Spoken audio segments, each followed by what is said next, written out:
Hai sobat, gimana kabar kalian? Semoga disehatkan selalu dan banyak rezekinya, amin.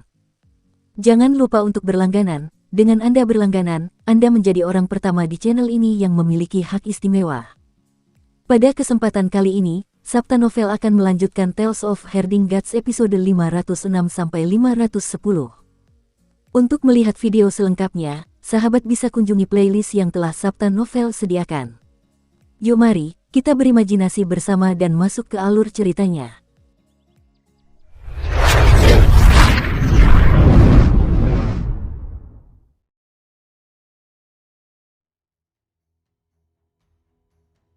Aula Wenyuan adalah tempat tinggal patriark muda, dan jauh lebih kumuh daripada aula para pemimpin sekte. Ini mungkin karena patriark belum pernah menjadi pemimpin sekte sebelumnya, dan statusnya jauh lebih rendah daripada para pemimpin sekte. Akan tetapi, di mata Kinmu, justru karena patriark muda itu tidak pernah menjadi guru suci pemimpin sekte, maka dia bisa melepaskan beban dan meraih hal-hal yang tidak pernah dilakukan oleh para pemimpin sekte itu. Patriark muda dan guru Kekaisaran Perdamaian Abadi adalah setengah guru dan murid dan setengah teman. Ketika guru Kekaisaran Perdamaian Abadi datang mengunjunginya, dia berinisiatif untuk menunjukkan kepadanya kitab suci iblis surgawi pendidikan agung dan juga memberitahunya tentang ajaran umum jalan orang suci. Dia kemudian secara pribadi menulis surat untuk merekomendasikan pemuda itu ke sekte Dao dan biara petir besar. Prestasi besar guru Kekaisaran Perdamaian Abadi juga ada kaitannya dengan dirinya. Kemudian, ketika Eternal Peace memulai reformasinya, hal itu juga terkait dengan patriark muda. Bahkan pendirian Imperial College juga memiliki hubungan yang sangat dalam dengannya.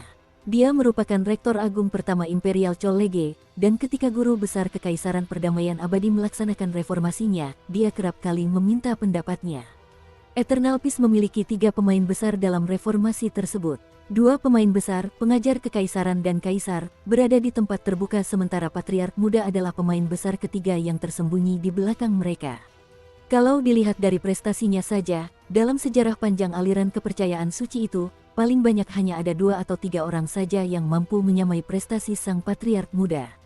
Namun karena dia bukan pemimpin sekte, dia tidak menerima perlakuan sebagaimana pemimpin sekte lainnya.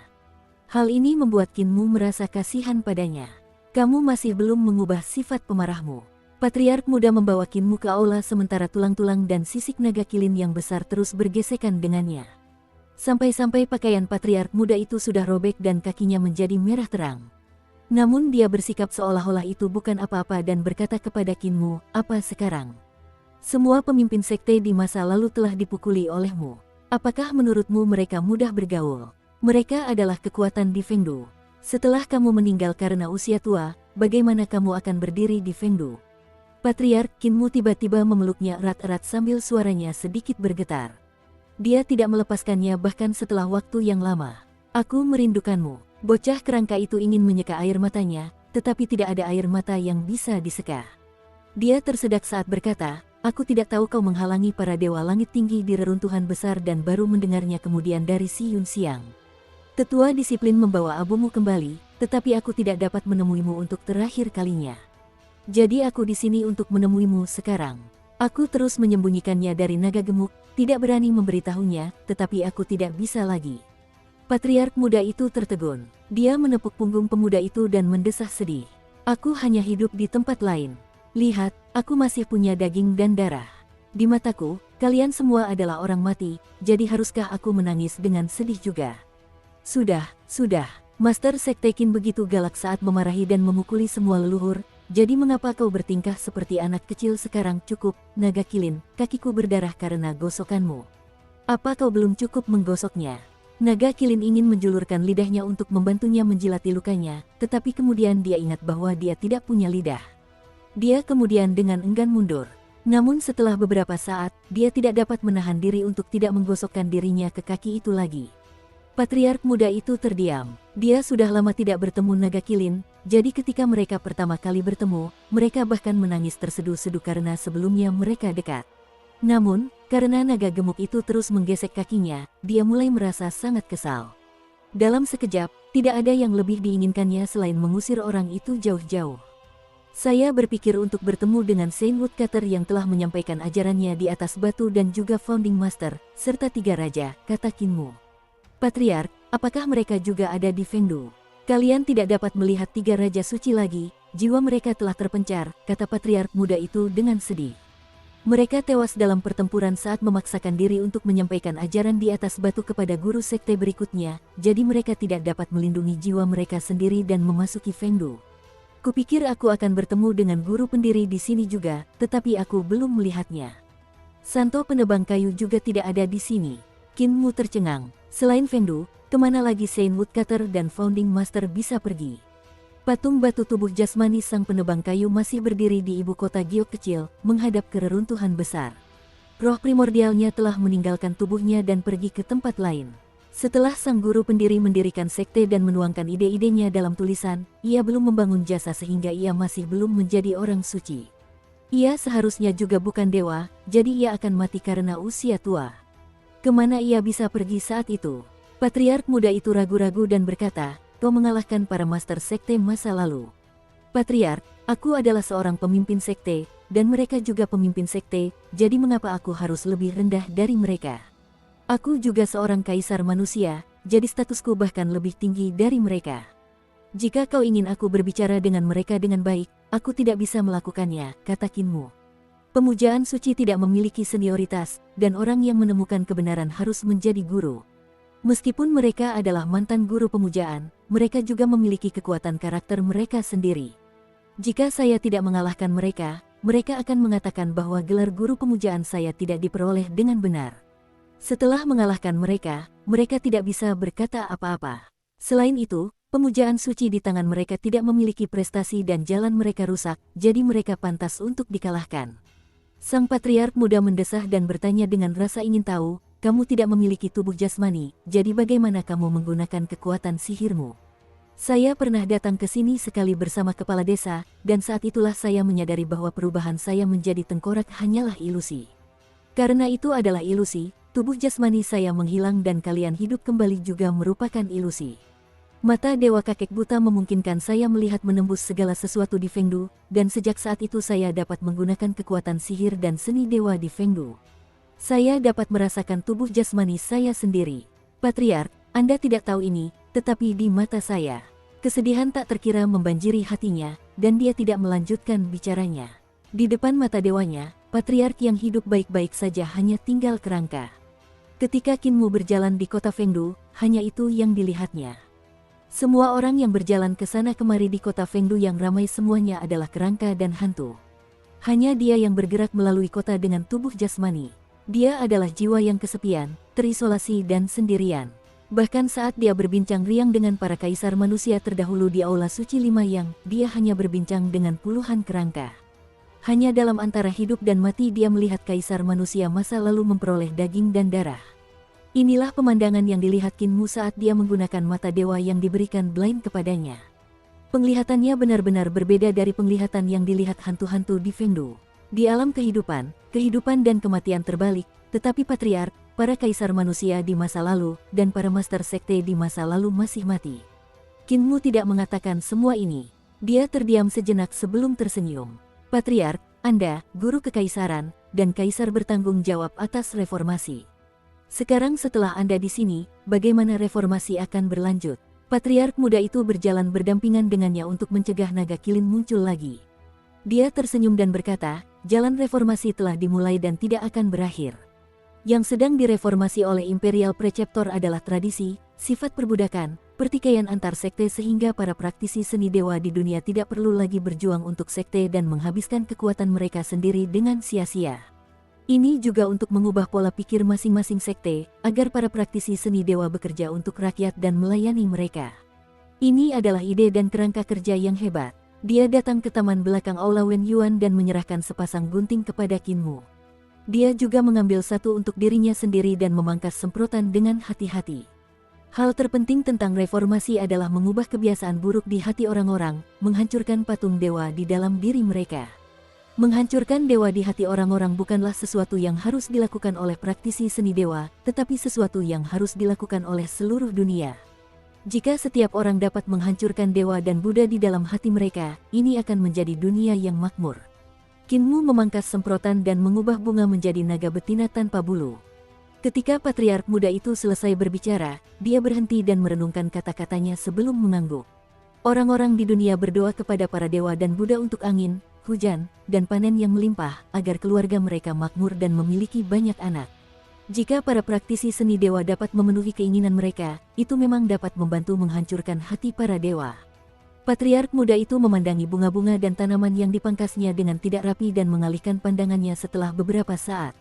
Saya pernah mengatakannya kepada Imperial Preceptor sebelumnya, bahwa untuk menghancurkan hati para dewa, pertama-tama dia perlu mereformasi ekonomi. Itu akan meningkatkan tata negara dan membantu rakyat. Ketika ekonomi terbuka, pengetahuan rakyat akan terbuka. Dengan kata lain, ketika praktisi seni ilahi akan menggunakan seni ilahi mereka untuk membantu para petani memanen tanaman mereka, para petani akan membayar mereka, dan dengan uang yang diterima, mereka akan membeli makanan atau sumber daya yang mereka butuhkan untuk bercocok tanam. Uang ini kemudian akan kembali ke tangan rakyat. Mereka semua harus membayar pajak kepada kekaisaran, sehingga kekaisaran akan menjadi kaya. Ketika kekaisaran menjadi kaya, ia dapat membuka lebih banyak lalu lintas dan irigasi, yang semuanya untuk kenyamanan dan manfaat rakyat. Jadi, ketika kekaisaran menjadi kaya, rakyat menjadi kaya. Ketika rakyat menjadi kaya, sumber daya akan melimpah.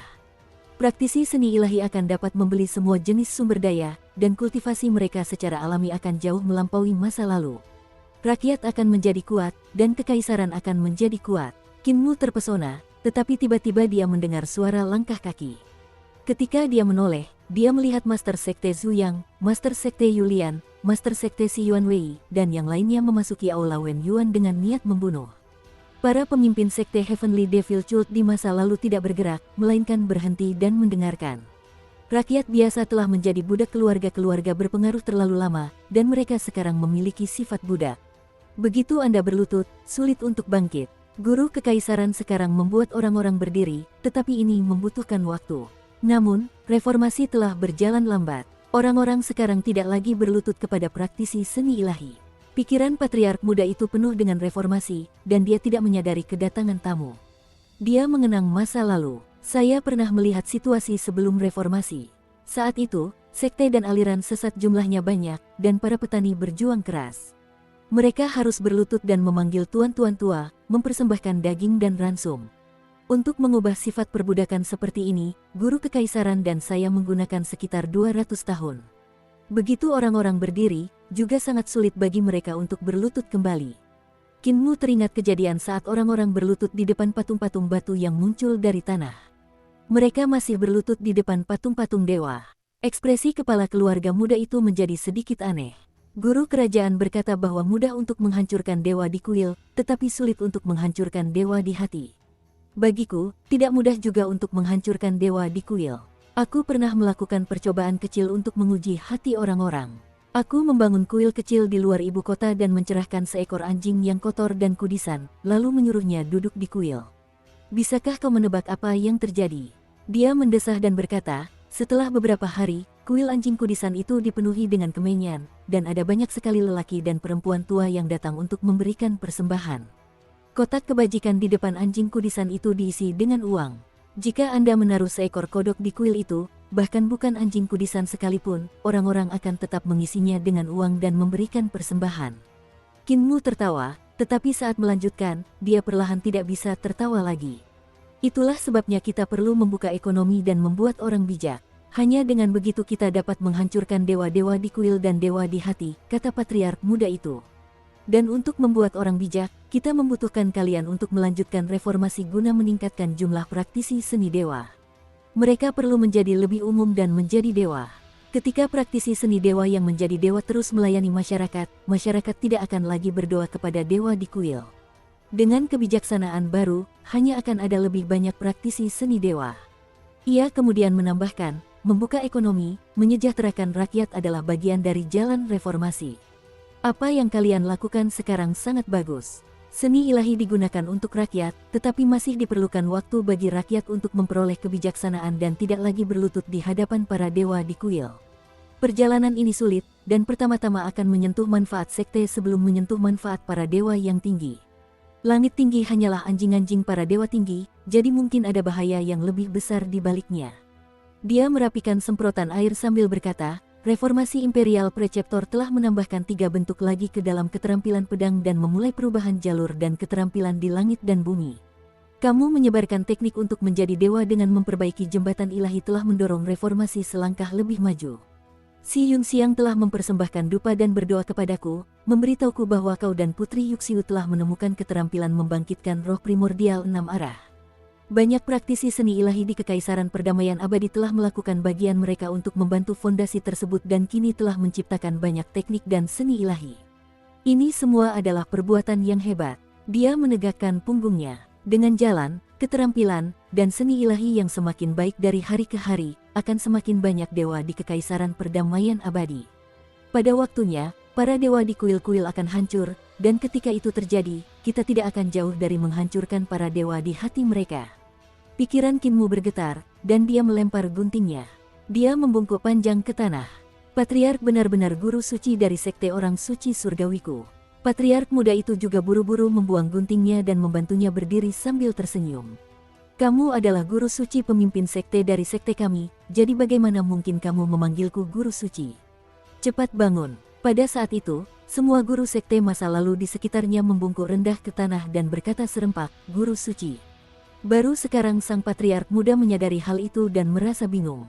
Guru suci adalah orang suci yang menjadi guru. Semua guru sekte masa lalu tidak layak disebut guru suci.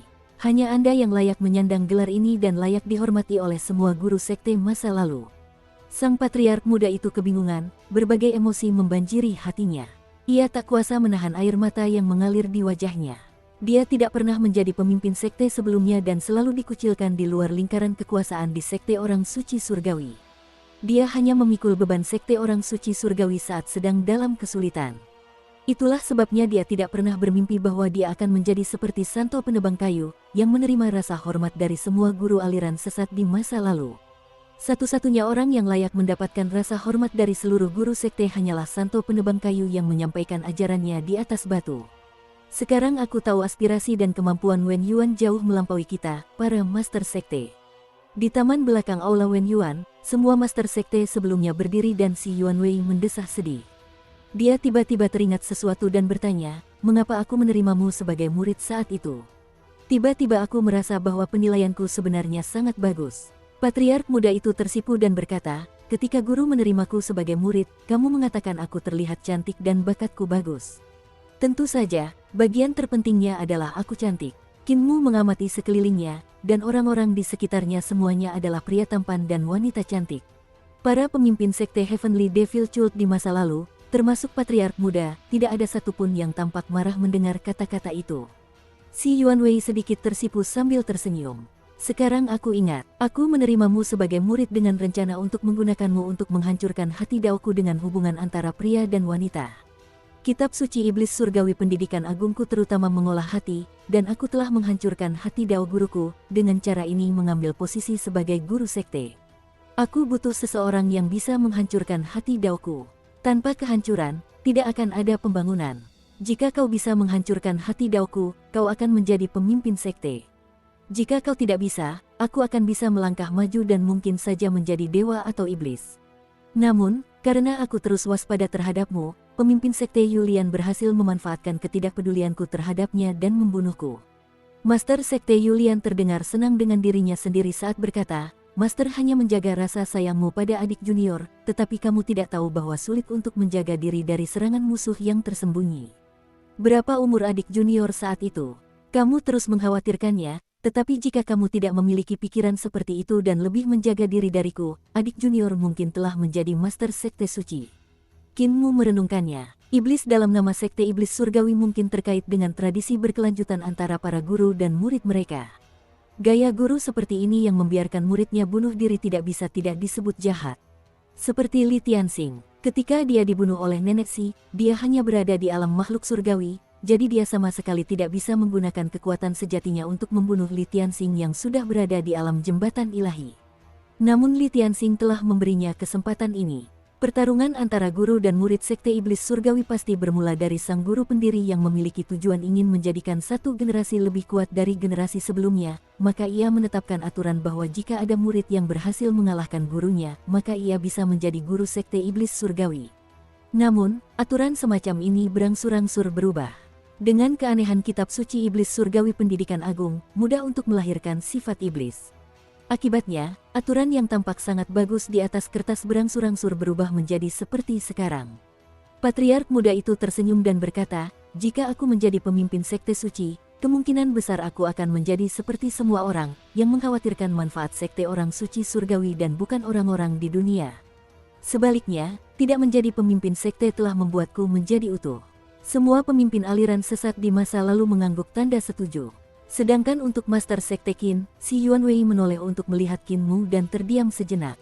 "Kita tidak akan berdebat tentang bagaimana posisimu sebagai Master Sekte tidak tercapai dengan benar. Setelah kau menjadi Master Sekte, kau telah melakukannya dengan baik, tetapi jika itu kami juga bisa melakukannya dengan baik." Qin Mu rendah hati. "Ini wajar saja. Semua pemimpin sekte sebelumnya adalah naga dan burung phoenix di antara manusia, jadi jika kalian berada di posisiku, kalian pasti akan lebih baik dariku. Hanya saja saat kalian berada di posisiku, kalian tidak melakukan apapun." Wajah semua pemimpin sekte masa lalu berkedut, dan ekspresi mereka berubah antara gelap dan cerah saat mereka melawan keinginan untuk menyingkirkannya. Bocah itu tidak kenal takut, tetapi dia juga adalah pemimpin sekte suci. Dia mengemban tanggung jawab penting untuk mewariskan kedudukannya dan ajaran di atas batu, jadi jika mereka menyingkirkannya, sekte iblis surgawi akan tamat. "Tadi saya kurang sopan, karena saya merasa geram karena para senior menggunakan aturan yang salah dan ketinggalan zaman untuk membatasi generasi selanjutnya, jadi saya menyinggung kalian semua. Dengan ini saya minta maaf kepada semua pemimpin sekte di masa lalu," kata Qin Mu. Ekspresi para pemimpin sekte melembut, dan pemimpin sekte Zhu yang segera membantunya berdiri sambil tersenyum. "Tuan sekte kecil Qin telah melakukan apa yang tidak kami lakukan, dan itu membuat kami sangat mengagumi Anda. Di antara para pemimpin sekte sebelumnya, bahkan jika Anda tidak dapat menempati peringkat 3 teratas, Anda masih dapat menempati peringkat 5 teratas. Orang-orang mengatakan semuanya kosong setelah kematian, dan kami tidak akan menyimpan dendam hanya karena pertengkaran kecil." Master Sekte Hu Jun tersenyum dan berkata, "Selain mengagumi pencapaianmu dalam kultivasi, kami lebih khawatir bahwa setelah kamu kembali, kamu tidak akan membiarkan para pengikut sekte membakar sesaji untuk kami setiap tahun baru dan pada hari-hari raya." "Kau benar, benar sekali." Semua orang tertawa dan berkata, "Kami tidak ingin menjadi seperti orang-orang miskin dari aula kaisar manusia. Mereka bahkan tidak memiliki orang yang membakar sesaji untuk mereka. Kaisar manusia saat ini di aula kaisar manusia benar-benar tidak berbakti, tidak memberikan persembahan setiap tahun baru dan pada acara-acara perayaan. Lihatlah betapa mulianya kaisar manusia saat mereka masih hidup dan lihatlah betapa miskinnya mereka sekarang. Bagaimana mereka bisa seperti kita, mulia saat kita masih hidup dan mulia bahkan setelah kematian." Semua orang tertawa terbahak-bahak, dan kepala keluarga muda itu juga tertawa kecil. Namun, dia tiba-tiba teringat pada Qin Mu dan segera meliriknya. Qin Mu juga tertawa sinis. Untungnya sekarang dia tidak punya wajah, kalau tidak dia pasti akan tersipu. Para master sekte masa lalu dari sekte iblis surgawi tidak mengetahui identitas lainnya dari dia adalah kaisar manusia saat ini dan bahwa kaisar manusia masa lalu sangat miskin karena dia tidak memberikan persembahan apapun. "Setelah kembali ke kedamaian abadi, aku harus pergi ke aula kaisar manusia dan membiarkan para kaisar manusia di masa lalu hidup makmur. Mereka tidak boleh terlalu miskin." Dia menetapkan tekad baru di dalam hatinya. "Master Sekte Qin," kata patriark muda itu dengan ekspresi yang benar. "Anda datang untuk menemui saya, jadi apa yang akan Anda lakukan setelah kembali ke dunia orang hidup?" Semua orang berhenti tertawa, dan mereka semua menatapnya untuk melihat bagaimana dia akan menjawab. Qin Mu tampak serius sejenak sebelum tersenyum. "Setelah kembali ke Kekaisaran Perdamaian Abadi, pertama-tama aku akan membuka jalan." Jalan terbuka. Sang patriark muda mengerutkan kening dan berkata, "Memang benar bahwa lalu lintas dan jalan memudahkan orang untuk bepergian, tetapi biayanya juga besar. Kekaisaran Perdamaian Abadi telah melalui banyak pertempuran dan perbendaharaan kosong. Anda menganggap kehidupan orang-orang penting, jadi mengapa Anda membuka jalan terlebih dahulu? Jalan Kekaisaran Perdamaian Abadi sudah bagus, jadi jika Anda membuka lebih banyak sekarang, bukankah itu akan membuang-buang tenaga dan sumber daya?" Qin Mu menghela napas dengan sedih. "Ini karena aku baru saja menaklukkan bumi barat." Hati patriark muda itu bergetar hebat, dan dia berteriak, "Kau memimpin pasukan untuk menyerang bumi barat. Seberapa besar pasukan yang kau bawa? Bumi barat begitu besar, jadi bagaimana kau menaklukkannya?" Hati para master aliran sesat lainnya pun bergetar hebat karena mereka merasa ini tidak dapat dipercaya. "Sendiri, bersama naga Kilin dan Xiong Qier, aku menaklukkan bumi barat." Kinmu tersenyum tipis. Bumi barat telah bergabung dengan perdamaian abadi, tetapi jaraknya dari bumi tengah adalah 100.000 mil. Jika cambuk tidak dapat menjangkaunya, kaisar tidak dapat mengendalikannya, seperti kata pepatah. Bumi barat akan mengetahui tempatnya untuk waktu yang singkat, tetapi dengan jalan yang panjang dan belum diaspal, seiring berjalannya waktu, bumi barat pasti akan menjadi kacau. Jadi yang ingin kulakukan adalah membuka lalu lintas antara bumi barat dan bumi tengah. Patriark muda dan mantan pemimpin sekte tidak dapat mempercayai kata-katanya, dan mereka memegang dahi mereka sambil berjalan-jalan. Tiba-tiba, mantan pemimpin sekte berhenti dan bertanya dengan sungguh-sungguh, bumi barat dan bumi tengah memiliki reruntuhan besar dan gurun yang menyala-nyala di antara keduanya. Jarak terdekat adalah 10.000 mil. Anda ingin membuka jalan yang panjangnya 100.000 mil. Bukan satu, rencanaku adalah 2 jalan. 2 jalan yang harus sangat datar agar kereta dan kuda bisa lewat dengan kecepatan tertinggi. Penunggang tercepat harus bisa menempuh jarak 10.000 mil dengan binatang aneh itu dalam sehari semalam. Salah, teriak pemimpin sekte itu dengan tegas. Apakah kau punya uang sebanyak itu? Apakah kekaisaran perdamaian abadi punya uang sebanyak itu? Mengaspal jalan membutuhkan uang dan seni ilahi, itu membutuhkan nyawa manusia. Meskipun sekte suciku memiliki balai pekerjaan surgawi, tetapi jika kau menyuruh mereka mengaspal jalan, maka tidak hanya banyak uang yang akan dihabiskan, banyak pengikut balai pekerjaan surgawi kita akan mati karena kelelahan. Kinmu menggelengkan kepalanya. Tidak, ketika di West Earth, aku pernah melihat jalan di sana, dan jalan itu jauh lebih maju daripada jalan di Eternal Peace. Seni ilahi Istana True Heaven dapat digunakan untuk membuka jalan, dan aku memiliki hubungan baik dengan keluarga-keluarga berpengaruh di West Earth sehingga aku dapat meminta Master Istana True Heaven untuk memimpin para praktisi seni ilahi West Earth untuk membuka jalan. Mereka dapat membuka jalan sejauh 1.000 mil dalam sehari, jadi jalan sejauh 100.000 mil hanya membutuhkan waktu 100 hari. Biayanya tidak akan terlalu tinggi. Mata pemimpin sekte sebelumnya berbinar, dan dia tersenyum. Dia kemudian melangkah mundur. Pemimpin sekte lainnya masih mengelilingi Kinmu ketika si Yuanwei tiba-tiba berhenti. Bagaimana dengan gurun yang menyala-nyala? Gurun itu lebarnya puluhan ribu mil, dan sangat kering sehingga tidak ada air sama sekali. Jika Anda membuka jalan dan jalan itu tertutup pasir, jalan itu akan sama sekali tidak berguna. Ketika saat itu tiba, orang-orang di jalan itu akan kelelahan dan tertekan, dan akan mati di sana. Ketika guru kekaisaran perdamaian abadi membunuh ibu tua surga sejati, gurun yang menyala-nyala itu pun padam, dan hanya manik kura-kura hitam yang dibutuhkan untuk mengambil air guna mengairi gurun. Manik naga hijau dapat digunakan untuk menumbuhkan tumbuhan dan mengubah gurun menjadi hutan.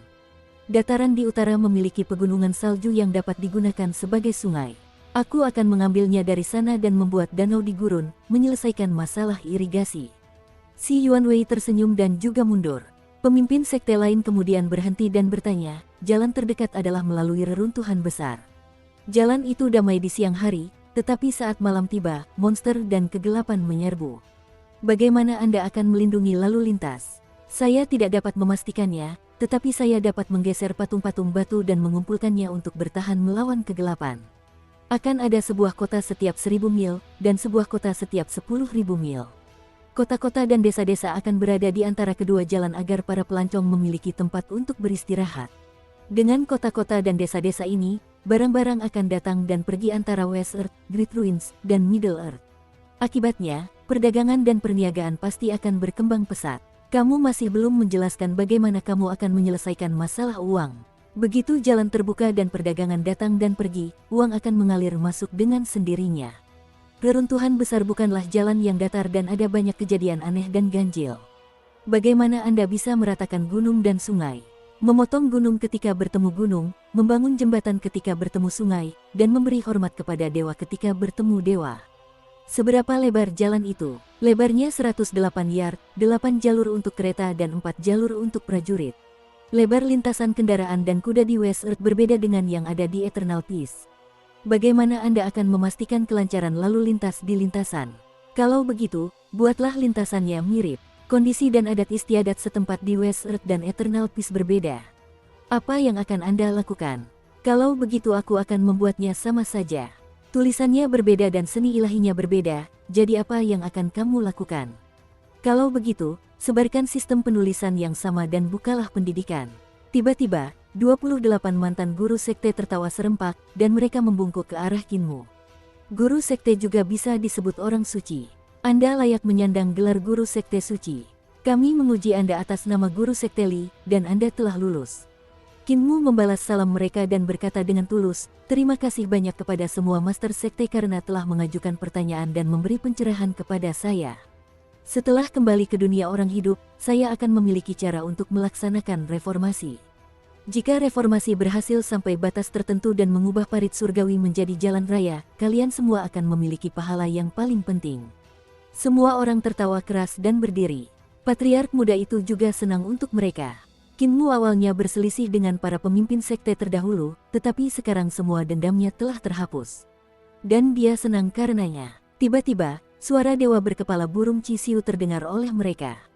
Master Sekte Qin, Raja Yama ingin menghukummu secara pribadi. Tidakkah kau mau keluar? Raja Yama ingin menghukummu. Apa yang telah kau lakukan? Di Aula Wen Yuan, semua pemimpin sekte masa lalu mengerutkan kening, dan pemimpin sekte Zhu yang bertanya, apakah hal yang kau lakukan itu besar atau kecil? Jika itu besar, mengapa kita tidak memberontak? Para pemimpin sekte lainnya langsung bersemangat dan mulai merencanakan cara untuk memberontak dan membangkitkan orang-orang mati lainnya di Fengdu. Mereka bahkan memikirkan beberapa slogan untuk pemberontakan tersebut. Qin Mu buru-buru berkata, ini bukan masalah besar. Ini hanya masalah kecil jadi tidak perlu memberontak. Dalam pertempuran ketika kita menghalangi para dewa langit tinggi di pegunungan Gagbroken, aku menangkap roh primordial beberapa orang yang tewas dalam pertempuran dari Fengdu dan menghidupkannya kembali.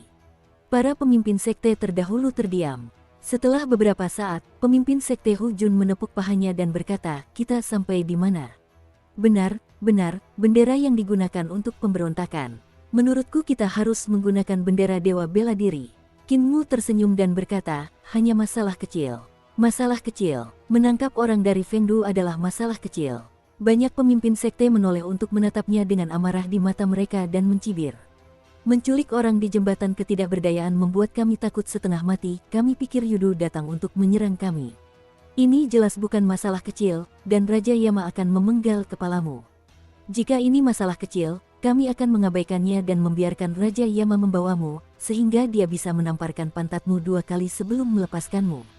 Namun, ini masalah besar yang membahayakan seluruh Fengdu, jadi pemberontakan adalah satu-satunya jalan keluar sekarang. Kata si Yuan Wei. Di luar aula, suara Dewa Cisiu terdengar sekali lagi, sedikit lebih tidak sabar sekarang. Master Sekte Qin, jika kau tidak keluar, aku akan masuk. Patriark muda itu tiba-tiba berkata, Master Sekte Qin, mengapa Raja Yama tidak menghukummu secara langsung dan membiarkanmu berkeliaran di kota dengan bebas? Jika kejahatanmu benar-benar parah, bukankah seharusnya kau dijaga ketat di penjara? Ketika dia menanyakan hal ini, semua orang tiba-tiba menyadari, Qin Mu tidak terlihat seperti seorang tahanan. Sebaliknya, dia masih bisa mengunjungi teman-teman dan keluarganya di Fengdu dan bahkan memukuli mereka. Sebelum Raja Yama menghukummu, siapa lagi yang dia lihat? Qin Mu mengangguk. Dia berurusan dengan Xing'an dan Dewa Dukun Kui. Xing'an dibebaskan olehnya dan Dewa Dukun Kui harus dipelajari oleh banyak raja hantu karena mantra yudunya. Raja Yama juga ingin mempelajari seni ilahi Dewa Dukun Kui jadi dia membiarkanku keluar terlebih dahulu. Kalau begitu, hal yang telah kau lakukan itu kecil. Sang Patriark muda tersenyum. Aku tahu bahwa apa yang dilakukan Xing'an itu besar, tetapi Raja Yama tetap membebaskannya. Dewa Dukun Kui adalah Dewa Yudu jadi hal-hal yang telah ia lakukan seharusnya lebih buruk. Karena mereka dihukum terlebih dahulu, ini berarti kejahatan mereka lebih besar daripada kejahatanmu. Kejahatanmu jauh lebih kecil daripada kejahatan mereka. Ikutilah Dewa Cisiu. Raja Yama tidak akan menyusahkanmu. Banyak pemimpin sekte mengangguk dan berkata, pergilah saja. Jika Raja Yama ingin membunuhmu, kami akan merebut tempat eksekusi dan jalan menuju reinkarnasi. Qin Mu santai dan berjalan keluar dari Aula Wen Yuan. Dewa Cisiu berdiri di atas kepala singa batu sambil memangkas bulunya. Ketika dia melihatnya keluar, dia mencabut paruhnya dari bulunya dan berkata, ikuti aku. Qin Mu mendekat sambil bertanya, Senior Cisiu, Raja Yama memanggilku. Jangan bicara, baumu seperti orang hidup, kata Cisiu. Aku benci orang yang masih bernapas. Jika kau menghembuskan napas terakhirmu, kata-katamu akan jauh lebih menyenangkan. Lagi pula, Raja Yama tidak memanggilmu, dia ingin menginterogasimu. Mereka tiba di aula Raja Qin, dan Qin Mu melihat ke bagian depan aula. Ada setumpuk daging yang berkelahi dan berjuang karena Xing'an masih belum bisa melepaskan bagian tubuh jasmani orang lain. Jelas bahwa dia enggan melepaskan jalannya sendiri. Bahkan orang bijak seperti Xing'an merasa sulit melepaskan keuntungan yang telah diperolehnya. Akibatnya, ia dibutakan oleh keserakahan. Dia tidak dapat menahan diri untuk menggelengkan kepalanya.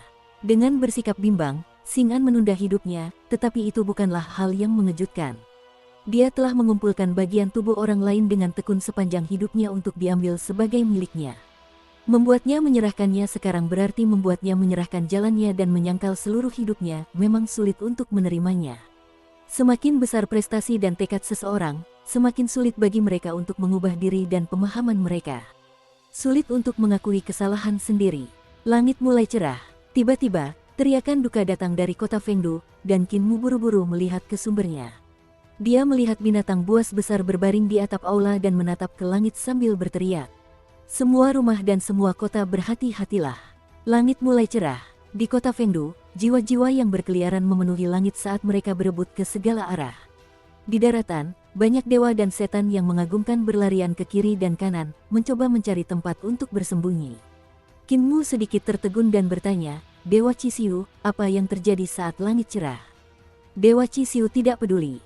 Matahari sedang terbit, mereka harus bersembunyi atau api yang murni dari langit akan membakar mereka. Matahari ini berbeda dari yang kalian lihat di luar.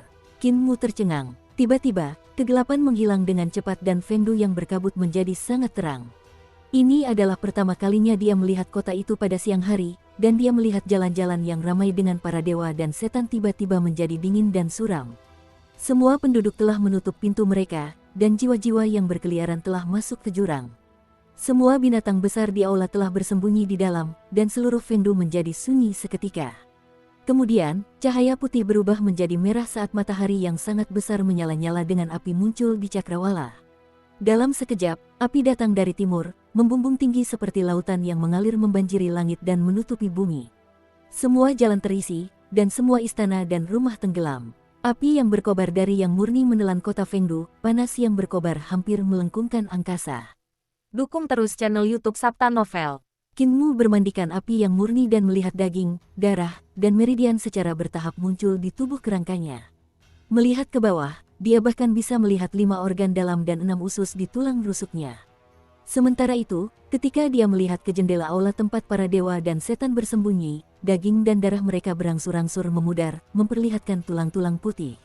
Api sejati yang murni yang tidak berbahaya baginya, tetapi tubuh jasmani para dewa dan setan Fengdu dapat dibakar sementara jiwa dan roh primordial mereka dapat dibakar.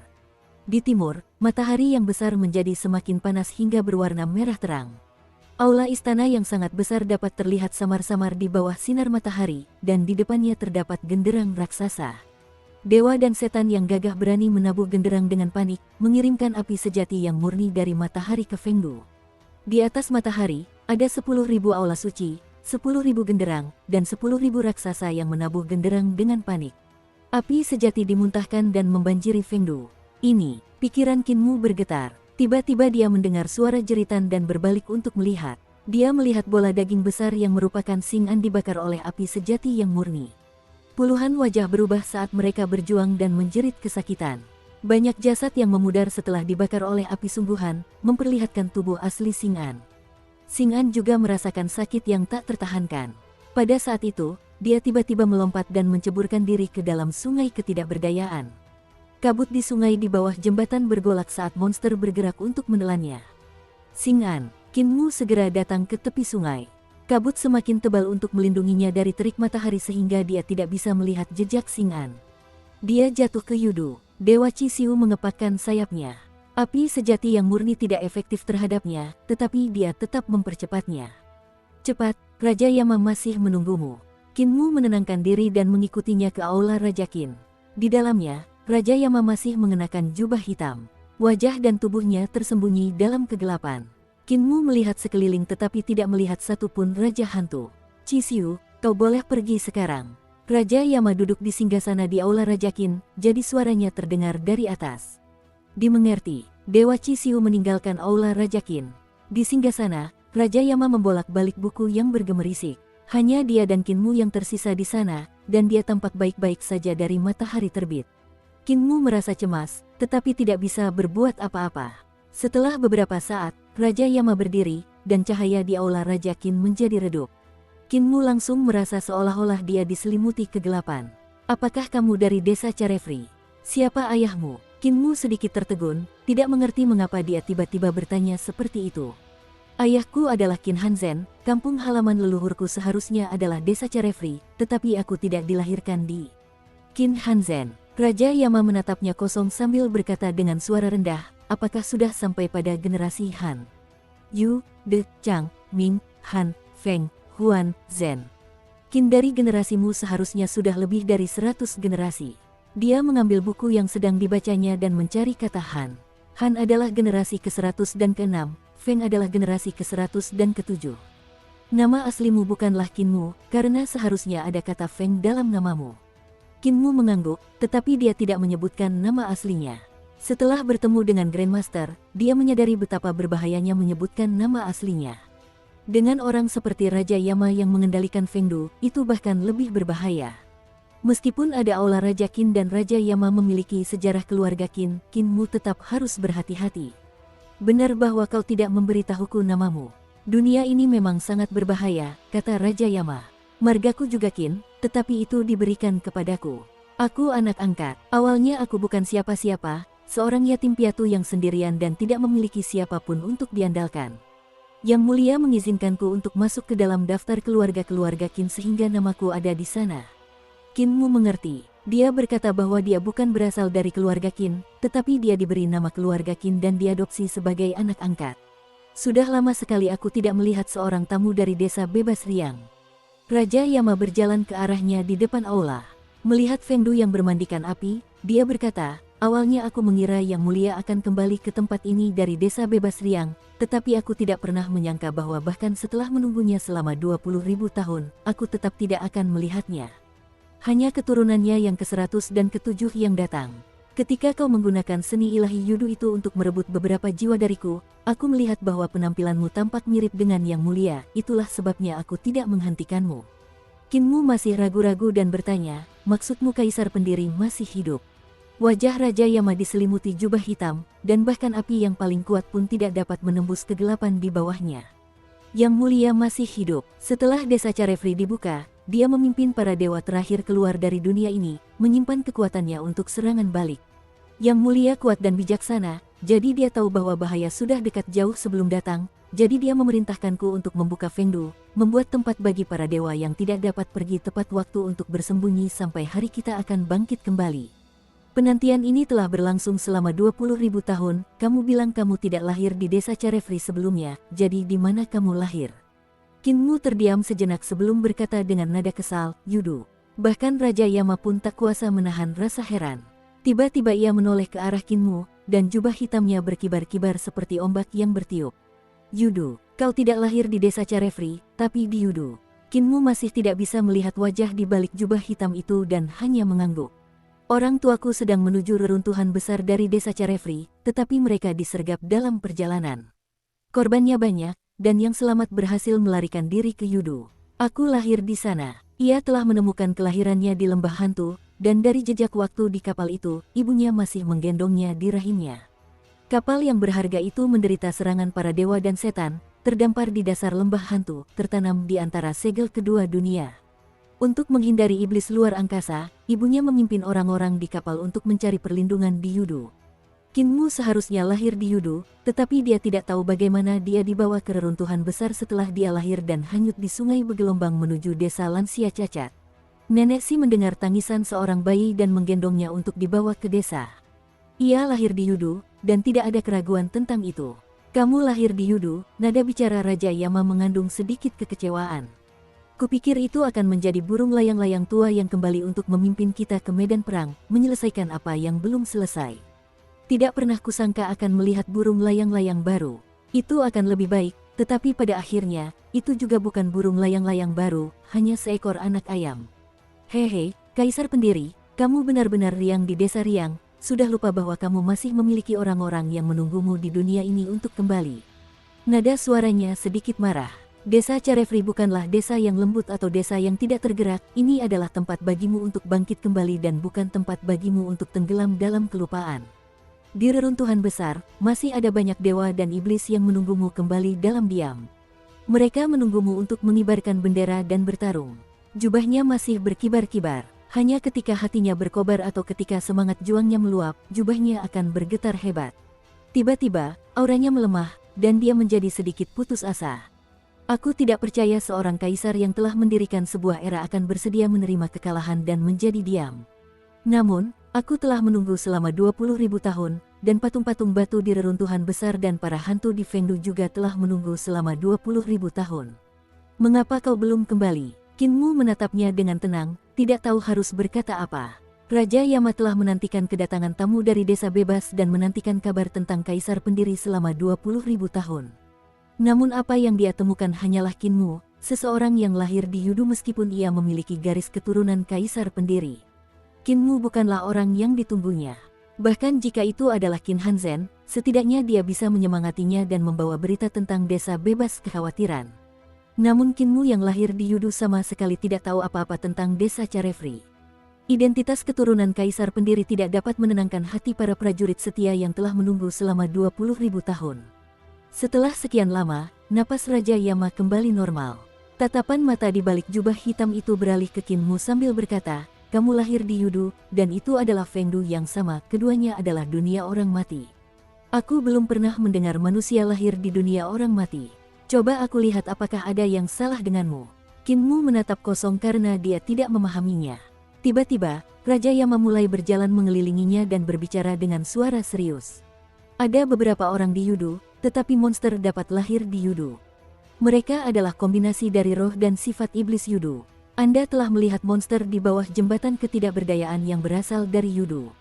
Anda yang lahir di Yudu berbeda dari bagaimana monster-monster itu lahir dari keluhan langit dan bumi dan sifat iblis. Anda lahir dari rahim, tetapi Anda mungkin terkontaminasi oleh sifat iblis Yudu. Terkontaminasi oleh sifat iblis Yudu? Qin Mu bertanya, maksudmu? Dia sedikit terkejut. Seorang dewa iblis pernah berkata bahwa dia adalah iblis seperti dirinya. Apakah itu tidak bohong? Dan dia benar-benar memiliki sifat iblis. Dan dia memilikinya sejak dia lahir. Raja Yama tidak melanjutkan bicaranya. Sebaliknya, dia mengangkat tudung jubah hitamnya dan memperlihatkan wajahnya di baliknya. Sebelum Qin Mu sempat melihatnya, kedua mata itu bagaikan pusaran air yang menyedot pikirannya ke dalam. Jangan takut, aku hanya menjelajahi jiwamu untuk melihat apakah jiwamu berbeda dari manusia yang lahir di dunia normal. Qin Mu merasakan dunianya berputar seolah-olah dia berada di tengah dua mata. Mata itu berwarna merah seperti darah dan anehnya besar. Pupil matanya menatapnya dari kiri dan kanan sementara dia terus berputar, tidak dapat jatuh ke dasar. Ia seolah tenggelam ke dalam kegelapan tak berbatas dengan sensasi tenggelam yang tak pernah berakhir. Ketika Raja Yama berbicara, kata-katanya tampak sangat jauh darinya, bahkan lebih jauh dari 9 surga di atas. Tidak ada manusia yang pernah lahir di Yudu sebelumnya dan aku tidak tahu apa yang terjadi ketika seorang manusia lahir di Yudu. Namun, aku dapat menebak bahwa ketika kamu lahir, sesuatu yang sangat mengerikan terjadi. Sifat iblis dan jiwa-jiwa yang berkeliaran di Yudu pasti mencoba memasuki tubuhmu. Ibumu seharusnya bisa bertahan melawan jiwa-jiwa yang berkeliaran di Yudu, tetapi dia mungkin tidak bisa mengusir sifat iblis itu. Aku ingin melihat apa yang telah dilakukan Yudu padamu. Qin Mu berusaha sekuat tenaga untuk menenangkan pikirannya, dan liontin giok di lehernya tiba-tiba melayang. Cahaya berdengung saat meledak keluar seolah-olah melindunginya dari mata berdarah Raja Yama. Kedua mata darah itu membesar, dan cahaya liontin giok itu semakin terang. Namun, pada akhirnya, kedua mata darah Raja Yama menekan cahaya liontin giok itu. Qin Mu ingin melawan, tetapi dia tidak bisa mengerahkan tenaga sama sekali. Dia hanya bisa membiarkan kedua mata darah yang seperti mimpi buruk itu terus mengintip dan menekannya. Dia merasakan tubuh jasmaninya tidak mempunyai kekuatan apapun, seolah-olah telah terpisah dari jiwanya. Rasanya seperti ia tenggelam dan tak bisa bernapas lagi. Jiwanya perlahan melayang keluar dari tubuhnya. Pada saat itu, Qin Mu tiba-tiba berhenti berputar dan bisikan-bisikan terdengar dari sekelilingnya. Seolah-olah iblis yang tak terhitung jumlahnya bersembunyi di kegelapan yang tak terbatas dan berbicara dengan suara pelan. Bisikan-bisikan itu perlahan mendekat, semakin keras dan keras, semakin berisik dan berisik. Akhirnya menjadi suara-suara yang tak terhitung jumlahnya yang membombardirnya dengan kata-kata yang berbeda dalam berbagai bahasa, membelah kepalanya dengan rasa sakit. Bisikan-bisikan itu begitu berisik sehingga pikiran dan kesadarannya menjadi tersebar dan berantakan. Akhirnya, semua suara saling tumpang tindih dan menjadi satu. Itu adalah bahasa iblis Yudu. Diam, teriak Kinmu dengan marah, tetapi yang keluar dari mulutnya bukanlah bahasa manusia. Itu adalah bahasa iblis Yudu. Tiba-tiba, energi mengerikan meledak dari tubuhnya, dan tiba-tiba bisa bergerak. Dia masih berada di antara dua mata darah, berdiri di sana sendirian. Di belakangnya ada kegelapan tak terbatas, tetapi ada jahitan yang terbelah di sana. Lubang itu terbuka, dan bisikan-bisikan mulai terdengar lagi. Lapisan itu semakin membesar, hingga cahaya mengalir keluar. Dengan suara dengungan, bola mata besar muncul di belakangnya dan berputar ke kiri dan kanan. Mata itu memperlihatkan pupil aneh, yaitu 3 pupil yang saling menempel. Mereka juga berputar sambil mengubah arah. Cahaya iblis terpancar dari mata itu, seolah-olah ada sayap kupu-kupu hitam yang tumbuh di sisinya. Itu cantik dan menggoda, tetapi sangat aneh. Diam, Kinmu memeluk kepalanya sambil berteriak marah. Jangan berisik, suara mendesing. Ruang di sekitarnya bergetar hebat bagaikan kaca yang retak.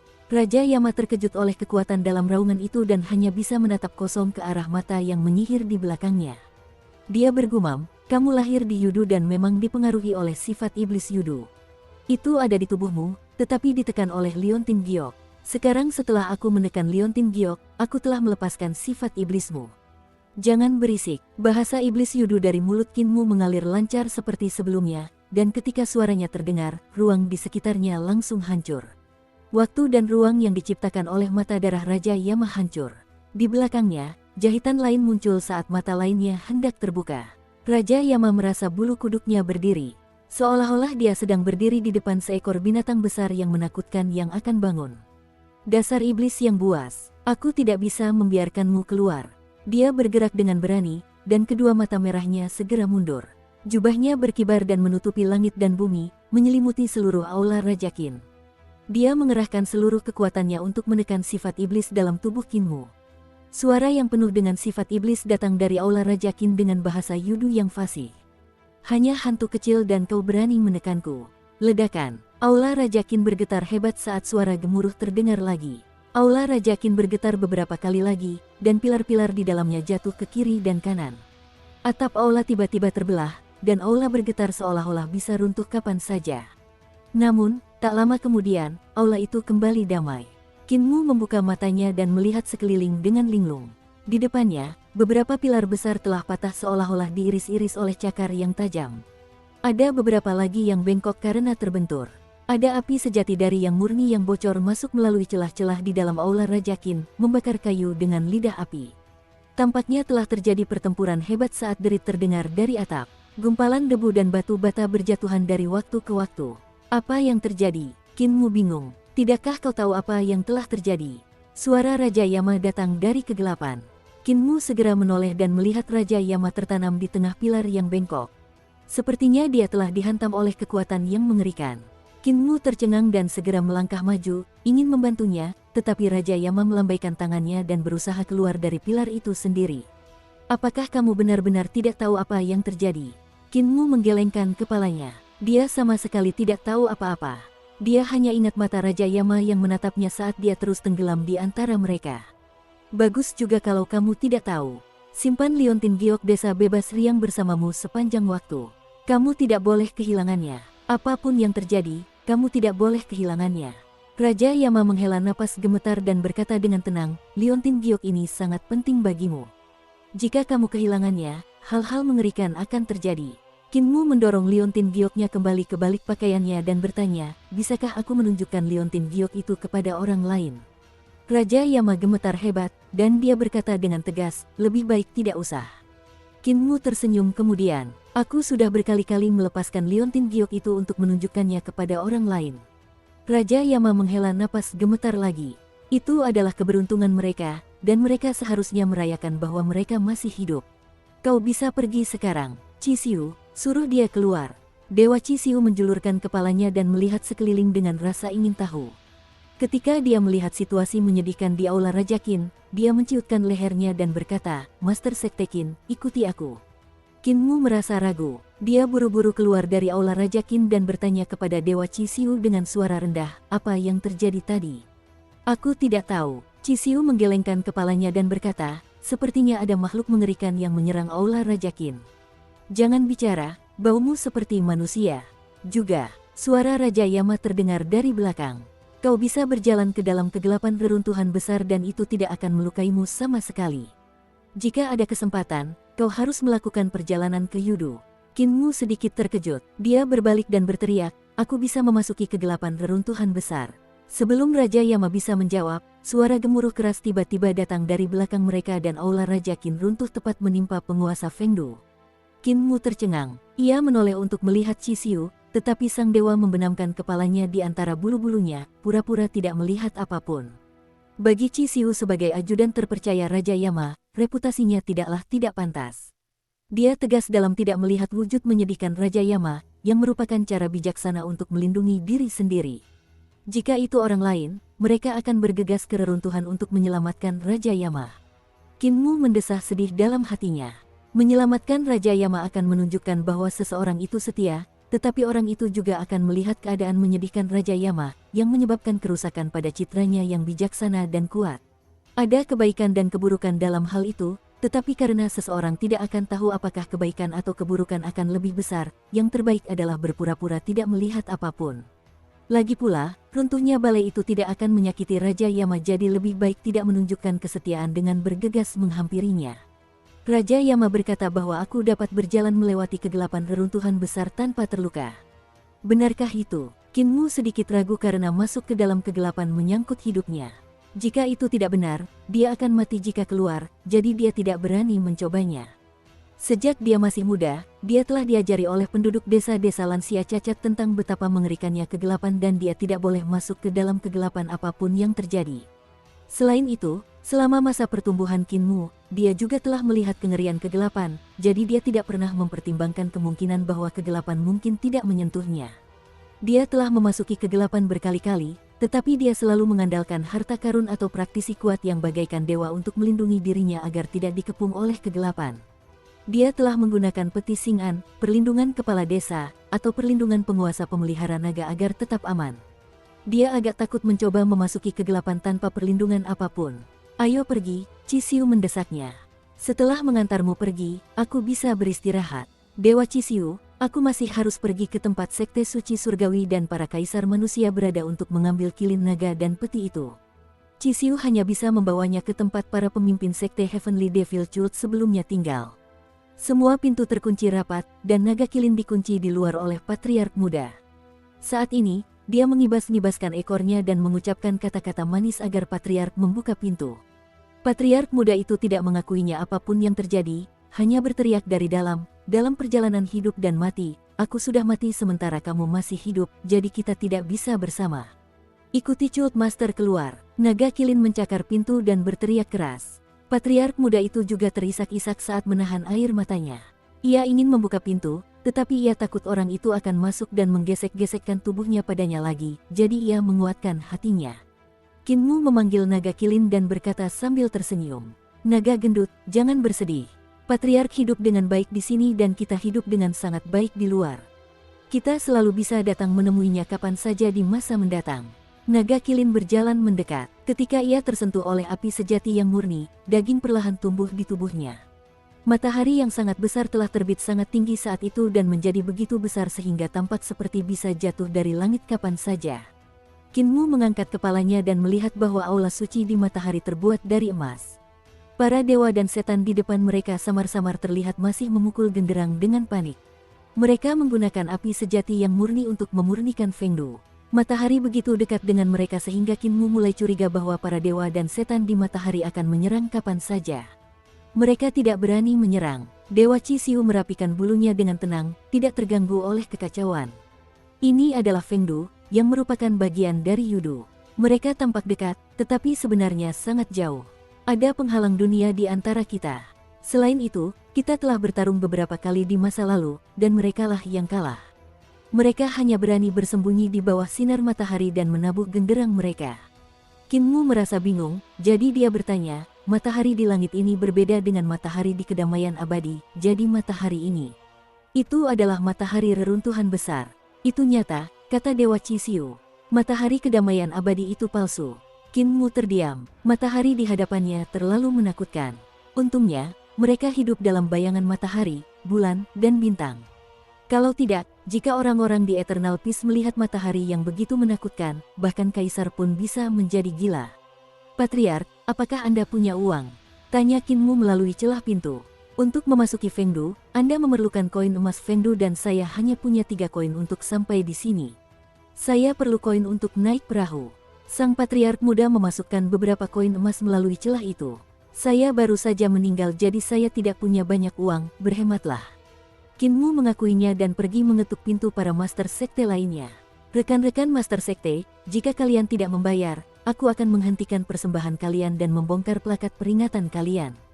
Dasar sampah, siapa yang suka menindas leluhurnya? Bukankah itu hanya uang? Ambil saja. Kinmu mengetuk setiap pintu dan memeras sekitar 200 koin emas Fengdu. Dia kemudian pergi ke kediaman para kaisar manusia dan bertanya kepada binatang buas di depan Aula Suci 5 yang, apakah leluhur pertama sudah kembali? Kedua binatang aneh itu berlari ke aula dan melempar Taoti keluar. Tuan tua masih belum kembali. Taoti itu mendarat di tanah dan terbakar oleh api sejati yang murni. Dengan beberapa dentuman, ia berubah kembali menjadi peti besar yang mengikuti dengan patuh di belakang naga kilin. Master Sekte Qin, sudah waktunya pergi. Qi Xiu mendesaknya. Dewa Qi Xiu, mohon tunggu sebentar. Kinmu pergi ke rumah leluhur kedua yang membuka pintu tetapi tidak keluar karena khawatir akan terbakar oleh api sejati yang murni. Kedua lengan bajuku berkibar tertiup angin, dan aku benar-benar tidak punya uang, jadi aku hanya bisa pergi ke rumah guru untuk menumpang. Kinmu mengeluarkan beberapa koin emas Fengdu dan tersenyum. Aku tahu kamu memiliki karakter yang mulia dan integritas yang tidak perlu diragukan lagi, jadi aku di sini untuk memberimu beberapa koin emas untuk bertahan selama periode waktu ini. Ketika aku kembali ke Aula Kaisar Manusia, aku akan membakar sejumlah uang untuk semua leluhur. Leluhur kedua sangat gembira dan buru-buru mengambil koin emas itu. Kamu jauh lebih berbakti daripada Su kecil. Su kecil belum kembali, tetapi saat dia kembali, kami berencana untuk memberinya kejutan besar. Leluhur kedua, jangan lupa beritahu kepala desa kalau aku datang. Jangan khawatir, aku pasti akan memberitahunya. Leluhur kedua menggertakkan giginya dan berjanji. Kinmu ragu-ragu sebelum berkata, leluhur kedua, bisakah kau meminjamkanku buku antara hidup dan mati leluhur pertama? Aku ingin berbisnis. Leluhur kedua bingung, bagaimana Anda akan menggunakan antara hidup dan mati untuk bisnis? Kinmu tersenyum. Ada banyak dewa dan iblis di Fengdu yang tidak bisa pergi ke dunia orang hidup, jadi aku ingin menggunakan antara hidup dan mati sebagai jembatan bagi para praktisi seni dewa untuk membuat kesepakatan melaluinya. Para praktisi seni dewa dapat mengambil koin emas mereka atau mempelajari seni dewa, jalan, dan teknik mereka sebagai pembayaran untuk membantu mereka yang telah meninggal memenuhi keinginan mereka. Aku pikir ini bisa menjadi bisnis besar. Aku berencana untuk membuka jalan melalui reruntuhan besar jadi aku membutuhkan sejumlah uang untuk mensubsidi pengeluaran. Leluhur kedua masih bingung dan bertanya, dari mana uangnya? Para praktisi seni dewa harus membayar biaya masuk untuk menggunakan antara hidup dan mati, dan aku akan mendapatkan banyak keuntungan darinya. Leluhur kedua menyadari sesuatu dan memarahinya sambil tersenyum, dasar bocah licik. Kinmu tersenyum dan berkata, antara hidup dan mati dapat menghubungkan Fengdu dengan dunia orang hidup, jadi leluhur kedua juga dapat mengumpulkan uang di sini, mengambil biaya masuk dari para dewa dan setan. Dengan begitu, kalian juga dapat memperoleh penghasilan yang besar. Bahkan jika aku tidak memberikan persembahan, kalian dapat hidup dengan nyaman. Hanya dalam waktu beberapa tahun, semua leluhur akan menjadi taipan terkaya di Fengdu. Leluhur kedua tercengang dan berteriak, mengumpulkan uang dari kedua belah pihak. Kesepakatan yang sangat bagus. Bukankah orang-orang akan menusuk tulang belakang kita dan memarahi kita? Antara hidup dan mati ada di tangan kita dan hanya ada jalan ini yang dapat menghubungkan dunia orang mati dan dunia orang hidup. Bahkan jika mereka memarahi, mereka tetap tidak punya pilihan selain mengambil jalan kita dan membayar kita. Leluhur kedua bergegas keluar, menantang api sejati yang murni, untuk menuju Aula Suci 5 yang milik leluhur pertama. Dia tidak peduli dengan api yang berkobar di sekujur tubuhnya saat dia berlari ke aula untuk mengambil antara hidup dan mati. Bibir kedua binatang besar yang menjaga pintu itu bergerak-gerak, dan mereka berkata, Tuan kedua, Tuan tua hanya punya harta benda sebanyak ini. Cepat atau lambat, kau akan menguras habis hartanya. Leluhur kedua tersenyum pada mereka. Tuanku masih menganggapku sebagai orang luar. Saat aku kaya, kalian juga akan mendapat manfaat. Kinmu mengambil antara hidup dan mati, yaitu sungai kecil yang panjangnya sekitar 3 meter. Ada sebuah perahu dan jembatan di dalamnya. Leluhur kedua kemudian memerintahkannya, perbaiki ini antara hidup dan mati terlebih dahulu. Saat kau melakukan ritual, aku akan bisa merasakannya di sini. Ingat, lakukan ritual di malam hari. Jika kau melakukannya di siang hari, kau akan melihat pemandangan yang sama seperti sekarang. Para dewa di matahari akan membakar kita dan kita tidak akan bisa melakukan apapun. Qin Mu mengakuinya dan menggantungkan sungai panjang di tubuhnya. Leluhur kedua, tunggu kabar dariku. Leluhur kedua terbangun pada saat itu dan langsung berkata, bisnis adalah masalah kecil. Jangan terlalu banyak menghabiskan tenaga untuk ini dan fokuslah pada kultivasi Anda. Serahkan pengumpulan uang kepada orang lain. Qin Mu mengangguk dan berkata, saya mengerti. Setelah berkata demikian, dia mengeluarkan beberapa koin emas Fengdu lagi. Leluhur kedua, tolong serahkan ini kepada leluhur lainnya agar mereka bisa bertahan hidup selama beberapa hari ini. Kaisar manusia Qin sangat perhatian. Qin Mu mengucapkan selamat tinggal, dan Dewa Cisiu mengirimnya ke batu pembatas alam kehidupan orang mati. Setelah melewati sini, tidak akan ada lagi api sejati yang murni. Naik saja perahu itu kembali. Qin Mu mengucapkan terima kasih. Setelah keluar dari alam kematian, tubuhnya kembali normal. Dia melambaikan tangan kepada Dewa Cisiu yang mengembangkan sayapnya untuk terbang menjauh. Dermaga sudah dekat, dan Qin Mu memanggil perahu yang sendirian di lautan kabut. Daois kerangka Lingjing mengemudikan perahu, membawanya, naga kilin, dan peti ke tepi seberang. Sesampainya di sana, Qin Mu turun dari perahu dan mengeluarkan 3 koin emas untuk membayar ongkos. Pendeta Lingjing tercengang dan langsung berkata, mereka bukan manusia jadi tidak perlu membayar. Qin Mu tersenyum dan berkata, Taois, ambil saja. Pendeta Tao Lingjing buru-buru menerima pembayarannya sebelum menyelidikinya. Kaisar manusia Qin mendapat rejeki nomplok. Qin Mu tertawa terbahak-bahak. Aku akan menjadi kaya. Taois, selamat tinggal. Taois Lingjing mengantarnya pergi dan menyimpan koin-koin emas itu dengan benar sambil berpikir dalam hati, beberapa ratus tahun lagi, dan aku akan dapat membeli rumah di Fengdu juga. Dewa Cisiu kembali ke aula Raja Qin dan melihat bahwa bangunan yang runtuh telah kembali normal. Dewa Cisiu berjalan dengan hati-hati dan melihat Raja Yama berdiri di belakang aula, melihat api di balik pintu. Pengunjung dari desa bebas, sangat menarik, kata Raja Yama tiba-tiba. Meskipun dia tidak lahir di desa bebas, garis keturunannya masih kaisar pendiri. Dia luar biasa. Dari pertemuan singkat ini saja, aku sebenarnya punya harapan besar padanya. Jika ayahnya yang datang, harapanku mungkin besar, tetapi aku tetap akan putus asa setelahnya. Namun sekarang, meskipun aku kecewa saat dia datang pada awalnya, harapanku hanya akan tumbuh dan tumbuh. Dewa Cisiu tidak mengerti. Master Sekte Qin ini, Kaisar manusia Qin, memiliki temperamen yang mudah meledak-ledak, jadi mengapa Raja Yama menaruh harapan padanya? Dia tinggal setengah hari di Fengdu dan memukuli semua kaisar manusia sebelumnya, menghancurkan istana Master Sekte Zuyang, dan memukuli Master Sekte Iblis Surgawi sebelumnya. Dia bahkan pergi memeras uang dari Master Sekte sebelumnya dan meminta antara hidup dan mati, berencana untuk menghubungkan dunia orang mati dan dunia orang hidup untuk melakukan bisnis. Bukankah ini main-main? Raja Yama berbalik dan berkata sambil tersenyum, Fengdu terlalu dingin dan tidak ceria, jadi biarkan dia bermain gila dan beberapa perubahan tak terduga mungkin terjadi. Aku belum pernah melihat orang yang begitu menarik dengan ide-ide seperti itu. Mungkin dia bisa mencapai apa yang tidak bisa dicapai orang lain. Selain itu, rahasia tentangnya tidak sesederhana yang dia pikirkan. Ini membuatku semakin menantikannya. Dewa Cisiu tercengang. Raja Yama benar-benar mengizinkannya menghubungkan Fengdu dengan dunia orang hidup agar dia bisa menjalankan bisnisnya. Raja Yama melambaikan tangannya dan tidak berbicara lagi. Meskipun matahari telah terbit, kegelapan menyelimuti Yudu. Tidak ada langit, tidak ada daratan, tidak ada matahari, bulan, atau bintang. Xing'an melayang dalam kegelapan, tetapi pada saat itu, sebuah suara samar terdengar, membangunkannya. Xing'an, bangun.